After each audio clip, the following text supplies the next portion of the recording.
আমদানি করা এলএনজি ও এলপিজি বহনকারী 8টি জাহাজ চট্টগ্রাম বন্দরে জলসীমায় প্রবেশ করেছে। আসছে আরও 7টি।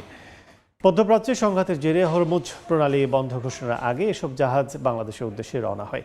জাহাজগুলোর মধ্যে 4টিতে তরলীকৃত প্রাকৃতিক গ্যাস, 2টিতে তরলীকৃত এলপিজি এবং 9টিতে সিমেন্টের কাঁচামাল ক্লিংকার রয়েছে।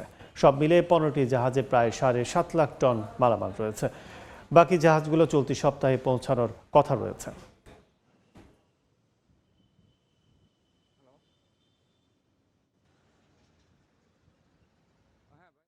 এই মুহূর্তে চট্টগ্রামে আছেন সহকর্মী ফেরদৌস লিপি। বিস্তারিত জানতে সরাসরি যাচ্ছে তার কাছে।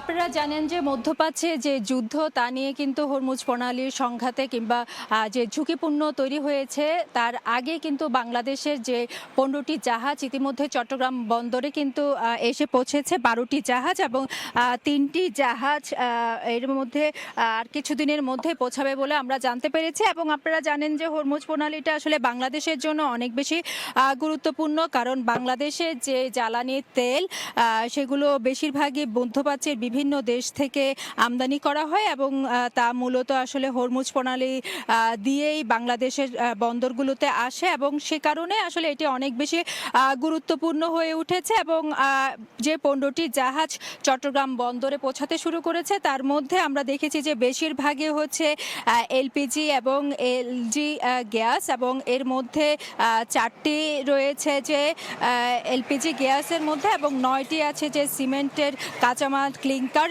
সেগুলো। অর্থাৎ সব মিলিয়ে প্রায় 15টি জাহাজে 7.5 লাখ টন পণ্য রয়েছে এবং যেই 12টি জাহাজ ইতিমধ্যে চট্টগ্রাম বন্দরে পৌঁছেছে এবং 3টি জাহাজ কিন্তু মধ্যে চলে আসবে বলে আমরা জানতে পেরেছি। এবং সামগ্রিক বিষয় নিয়ে চট্টগ্রাম বন্দর দুপুরে একটি সংবাদ সম্মেলন করার কথা রয়েছে এবং তারপরে আমরা আসলে বিস্তারিত জানতে পারবো।